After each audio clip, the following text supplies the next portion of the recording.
ଜୟ ଜଗନ୍ନାଥ ପିଲାମାନେ, ଆଜି ଆମେ ସପ୍ତମ ଶ୍ରେଣୀର ଭୂଗୋଳର ପ୍ରଶ୍ନ ଉତ୍ତର କରିବା। ଭୂଗୋଳର ପ୍ରଥମ ଅଧ୍ୟାୟ ଆମର ହେଲା ପ୍ରଥମ ପାଠର ଦ୍ୱିତୀୟ ପାଠର ପ୍ରଶ୍ନ ଉତ୍ତର କରିବା। ଦ୍ୱିତୀୟ ପାଠ ହେଉଛି ପୃଥିବୀର ଅଭ୍ୟନ୍ତର। ତାର ବିଷୟ ପଢ଼ା ହେଇଛି, ଗୋଟେ ଗୋଟେ ପ୍ରଶ୍ନ ଉତ୍ତର ମୁଁ କରିଛି, ତମମାନେ ଦେଖ, ସୁନ୍ଦର ଭାବରେ ଲେଖ, ଭିଡ଼ିଓଟି ଶେଷ ପର୍ଯ୍ୟନ୍ତ ଦେଖ। ଭଲ ଲାଗୁଥିଲେ ଲାଇକ୍, ସେୟାର, ସବସ୍କ୍ରାଇବ୍ କରିଦେବେ ଓ ସାଙ୍ଗମାନଙ୍କୁ ଜଣାଇଦେବେ। ଏଥର 1 ନମ୍ବର କ୍ୱେଶ୍ଚିନ୍ କି ଯିବା। 1 ନମ୍ବର ଦେଇଛି ନିମ୍ନଲିଖିତ ପ୍ରଶ୍ନ ଗୁଡ଼ିକର ଉତ୍ତର ଦିଅ। 1 ଆଇ, ପୃଥିବୀ କେଉଁ 3ଟି ସ୍ତର ଦ୍ୱାରା ଗଠିତ?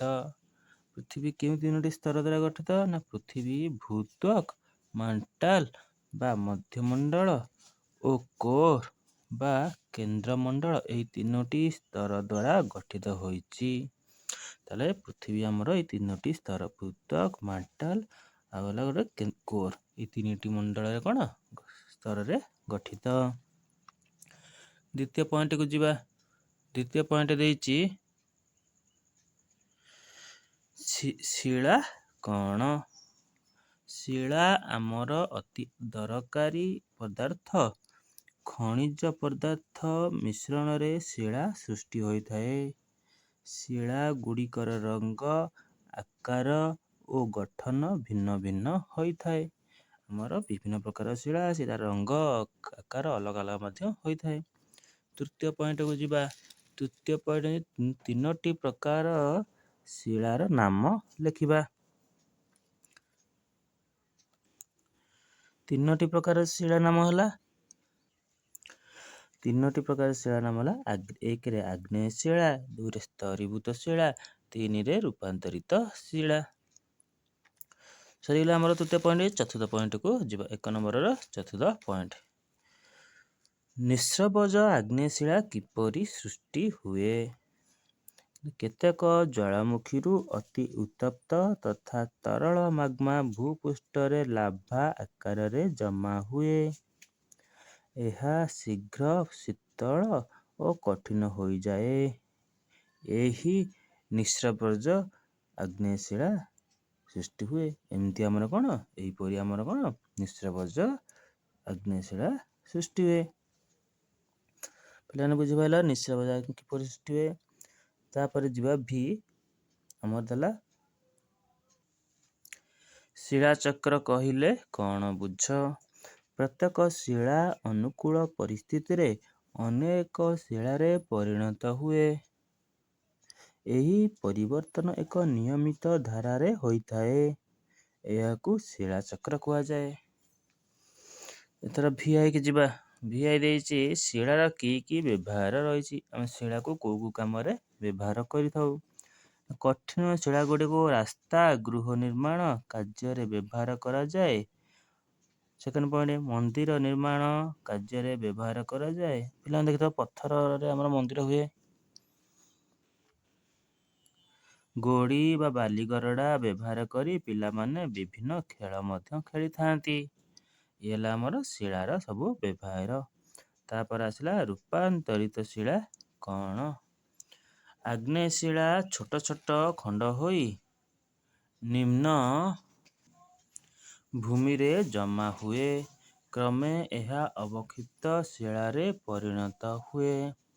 ଉଭୟ ଆଗ୍ନେୟ ଓ ଅବକ୍ଷିପ୍ତ ଶିଳା ଅତ୍ୟଧିକ ତାପ ଓ ଚାପର ପ୍ରଭାବରେ ରୂପାନ୍ତରିତ ଶିଳାରେ ପରିଣତ ହୁଏ।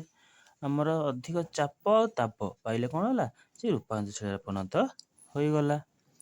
ଏଥର ଆସିବା 2 ନମ୍ବର ଠିକ୍ ଉତ୍ତରଟିକି ବାଛିକି ଆମେ କ'ଣ ଲେଖିବା। କିଛି କ୍ୱେଶ୍ଚିନ୍ ଦେଇଛି, ତାର କିଛି ଅପସନ୍ ଦେଇଛି। ଅପସନରୁ ଠିକ୍ ଉତ୍ତରଟି ବାଛିକି ଆମେ କ'ଣ ଲେଖିବା। 2 ନମ୍ବର ଆଇ ଦେଇଛି, ଅର୍ଦ୍ଧତରଳ ମାଗ୍ମାରୁ କେଉଁ ଶିଳା ସୃଷ୍ଟି ହୋଇଥାଏ? କ ଆଗ୍ନେୟ ଶିଳା, ଖ ଅବକ୍ଷିପ୍ତ ଶିଳା, ଗ ରୂପାନ୍ତରିତ ଶିଳା। ତାହେଲେ ଆମ ଉତ୍ତର ହେଇଯିବ ଗ ରୂପାନ୍ତରିତ ଶିଳା। ସେକେଣ୍ଡ ପଏଣ୍ଟ, ପୃଥିବୀର ଗଭୀରତମ ସ୍ତରକୁ କ'ଣ କୁହାଯାଏ? ଆମ ପୃଥିବୀର ସ୍ତର ଅଛି, ସବୁଠୁ ଗଭୀରତମ ସ୍ତରଟି କିଏ? କରେ ଭୂତ୍ୱକ, ଖରେ ମାଣ୍ଟଲ, ଗରେ କୋର୍। ଆମର ହେଇଯିବ ସଠିକ୍ ଉତ୍ତରଟି ଗ କୋର୍। ଥାର୍ଡ ପଏଣ୍ଟକୁ ଯିବା। ସୁନା, ପେଟ୍ରୋଲିୟମ ଓ କୋଇଲା କ'ଣ?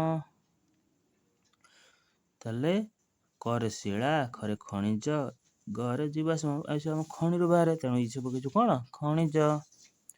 ଫୋର୍ଥ ପଏଣ୍ଟକୁ ଯିବା। କେଉଁଠି ଜୀବାଶ୍ମ ଥିବା ଶିଳା? ଆମର ଶିଳା ଯେଉଁ ଅଛି ତାକୁ ଜୀବାଶ୍ମ ଅଛି। ଅବକ୍ଷିପ୍ତ, ଖରେ ରୂପାନ୍ତରିତ, ଗରେ ଆଗ୍ନେୟ। ତାହେଲେ ସଠିକ୍ ଉତ୍ତର ଯେଉଁ ଅବକ୍ଷିପ୍ତ। ଭିକି ଯିବା। କେଉଁ ସ୍ତରଟି ପୃଥିବୀର ସବୁଠାରୁ ପତଳା ସ୍ତର? ଆମର ପୃଥିବୀର ସ୍ତର ଅଛି 3ଟି। ଭୂତକ, ମାଣ୍ଟଲ, କୋର୍। ତାଙ୍କର କୋଉଟା ପତଳା? କରେ ଭୂତକ, ଖରେ ମାଣ୍ଟଲ, ଗରେ କୋର୍। ତାହେଲେ ସଠିକ୍ ହେଉଛି ଭୂତକ। 3 ନମ୍ବରକୁ ଯିବା। ସ୍ତମ୍ଭ ଦୁଇଟି ମଧ୍ୟରେ ସମ୍ପର୍କ ସ୍ଥାପନ କରିବା। କ ସ୍ତମ୍ଭ ଦେଇଛି, ଖ ସ୍ତମ୍ଭ ଦେଇଛି, ତାକୁ ଆମେ ମ୍ୟାଚ୍ କରିବା। ତାହେଲେ କର ଦେଇଛି ଆଇରେ କୋର୍। କୋର୍ ଆମର କିଏ କ'ଣ ହେଲା? ସବୁଠାରୁ ଗଭୀରତମ ସ୍ତର। ତାହେଲେ 1ରେ ଆଇ ହେଇଯିବ ଉଁ। ଖଣିଜ ଦ୍ରବ୍ୟ ସେକେଣ୍ଡରେ ଦେଇଛି, ତାହେଲେ ହେଇଯିବ ନିର୍ଦ୍ଦିଷ୍ଟ ରାସାୟନିକ ଗଠନ। ଥାର୍ଡରେ ଶିଳା, ଶିଳା ହେଇଯିବ କ'ଣ? ରାସ୍ତା, ଗୃହ ନିର୍ମାଣରେ ବ୍ୟବହାର ହୁଏ। କର୍ଦ୍ଦମ, କର୍ଦ୍ଦମଟା ହେଇଯିବ ସ୍ଲେଟରେ ପରିଣତ ହୁଏ। ତାପରେ ସିଆଲ, ସିଆଲ ହେଲା ସିଲିକନ ଓ ଆଲୁମିନାରେ ଗଠିତ। ପିଲାମାନେ ଇଏ ଥିଲା ଆମର ସପ୍ତମ ଶ୍ରେଣୀର ଭୂଗୋଳର ଦ୍ୱିତୀୟ ପାଠର ପ୍ରଶ୍ନ ଉତ୍ତର। ଇଏ ହେଲା ଆମର ଗୋଟି ଗୋଟି ପ୍ରଶ୍ନ କରିଦେଲି, ତମେ ଆକୁ ସୁନ୍ଦର ଭାବରେ ଲେଖିବ, ଆକୁ ମନେ ରଖିଦେବ। ପରୀକ୍ଷାରେ ଏଇଭଳି କୋଶ୍ଚିନ୍ ସବୁ ଆସିବ। ପିଲାମାନେ ଆକୁ ଆମର ଗୋଟି ଗୋଟିକି ଲେଖିଦେବ। ରହିଲି, ଥ୍ୟାଙ୍କ ୟୁ, ଧନ୍ୟବାଦ।